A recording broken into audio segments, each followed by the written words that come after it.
စားကျွန်းစားကြံတွေကိုတေချာဖုံးတာပါညဆိုရင်တယောက်ကလာရှာနေမှာနေမကအလောက်ကပြန်လာတိုင်းပင်ပန်းလို့ဘာမှမလုပ်ချင်တော့ဘူးအဆောင်ကားလေးထဲမှာတယောက်ထင်းနေတဲ့သူ့အတွက်တော့ပုံမှန်ညစာခောက်ဆွဲပြုတ်တစ်ခွက်ပဲပြင်းလိုက်တာမနက်မှဆေးရမယ်သူကခောက်ဆွဲတဲ့အမဲသားဘက်အကျွင်းကြံနေနဲ့အရှိတွေကြံနေတဲ့ပကံစပွဲပေါ်မှာဒီအတိုင်းပစ်ထားလိုက်တယ်အခန်းတကားကိုချက်ထိုးမီးပိတ်ပြီးအိပ်ရာထဲဝင်လိုက်တာနဲ့တန်းကနေအိပ်ပျော်သွားတော့တာပဲနောက်နေ့မနက်မိုးလင်းလို့မျက်နှာသစ်ပေါ်ထလာတဲ့အခါနေမင်းအံ့ဩသွားတယ်စပွဲပေါ်မှာခောက်ဆွဲပကံပြောင်ဆင်းနေတာပဲအမဲသားဘက်တွေရောခောက်ဆွဲဘက်တွေရောဘာတစ်ခုမှမရှိတော့ဘူးရှာနဲ့ရက်ထားသလိုမျိုးပြောင်ရှင်းနေတာငါညကကိုအောင်စားလိုက်လို့လားသူ့ဘာသာသူဝဲခွဲမရဖြစ်နေပေမဲ့ဘာအရန်စားလို့စားမိတာနေမှာပါဆိုပြီးလစ်လူရှူလိုက်မိတယ်ဒါပေမဲ့နောက်ညတွေမှာလဲကြံခဲ့သမျှအယိုးအသားတွေကမနှက်ကြရင်အမြဲတမ်းပြောင်စင်နေတတ်တယ်တဖြည်းဖြည်းနဲ့နေမင်းစိတ်ထဲမှာတမျိုးကြီးဖြစ်လာတယ်တညမီးပိတ်ပြီးအိပ်ရာထဲဝင်ဖို့ပြင်နေတော့နေမင်းကနေရန်ကမှန်တဲ့ကိုအမှတ်တမဲ့ကြည့်လိုက်မိတယ်မှန်ထဲမှာသူ့ရဲ့နောက်ဘက်စပွဲဘက်မှာအနက်ရောင်အရေးတစ်ခုရှက်နေတော့ဖြတ်ခနဲမြင်လိုက်ရတယ်လက်မီနောက်ကိုလှည့်ကြည့်လိုက်တော့ဘာမှရှိမနေဘူးအဲ့ဒီညကော်ဖီတောက်တာများပြီးအိတ်လို့မပြောဘူး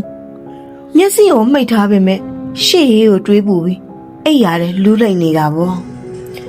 ဒီလိုနဲ့ညတကောင်တနာရီတိတိမှာစပွဲပေါ်ကပကံတခုခုကလှမ်းကင်လိုက်တဲ့အတန်ကြားလိုက်ရတယ်မျက်လုံးဖွင့်ပြီးအိတ်ရအောက်ကိုငုံကြည့်လိုက်တဲ့အချိန်မှာကျမ်းမြင်ပေါ်မှာရှည်လျားပြီးအယိုးတွေပြိုးထွက်နေတဲ့အမဲရောင်လက်ချောင်းကြီးတွေအဲ့ဒီလက်တွေကအိတ်ရအောက်ကနေထွက်လာပြီးစပွဲပေါ်ကပကံအပေါ်ကနေလှမ်းနိုင်နေတာအဆက်တွေမိသားတကြွကြွနဲ့အခန်းထဲမှာဟိန်းနေတယ်နေမင်းအသက်ရှူဖို့တောင်မေ့သွားပြီးဆောင်းခေါင်းမူးထုံလာလိုက်မိတယ်နောက်ညမှာတော့နေမင်းကအမှန်တရားကိုသိကျင်တာနဲ့တမင်တကာအသားအများကြီးပါတဲ့ကြက်သားတုံးတွေကိုပကံထဲမှာခြံထားခဲ့ပြီးအိတ်ချင်အောင်စောင့်နေလိုက်တယ်ညတကောင်2 နာရီလောက်မှာအသားတွေကိုစားနေတဲ့အတန်းအယိုးတွေကိုကိုက်ဝါးနေတဲ့အတန်းအခန်းထဲမှာအကျယ်ကြီးထွက်လာတယ်နေမင်းတစ်ခုလုံးကြက်သိန်းတွေဖြန်းကနေထသွားတယ်သူကဆောင်တဖြည်းဖြည်းချင်းဖယ်ပြီးအတန်လာရာစပွဲဘက်ကိုချောင်းကြည့်လိုက်တဲ့အချိန်မှာစပွဲဘက်ကိုမျက်နှာမူပြီးကုန်းကုန်းကြီးထိုင်နေတဲ့အမဲရောင်တရဝါကြီးသူ့ရဲ့ကြောရိုးစစ်တွေကအရှိပြားအောက်ကနေထိုးထွက်နေပြီးအသားတွေကအယိုးကြောက်ကြီးလိုကန့်နေတယ်ရှည်လျားလုံးနဲ့လက်ချောင်းကြီးတွေနဲ့ပကံထဲကအသားတွေကိုကောက်စားနေတာအဲ့ဒီအရာကြီးအရေးတွေကိုတောက်နေတဲ့အတန်လူတစ်ယောက်ရှင်နေတဲ့အတန်နဲ့တူနေတယ်နေမင်းကြောက်လွန်းလို့ကနေအတန်ထွက်သွားတဲ့အချိန်မှာအဲ့ဒီမဲမဲအကောင်ကြီးကစားနေတာကိုရုတ်တရက်ရက်လိုက်တယ်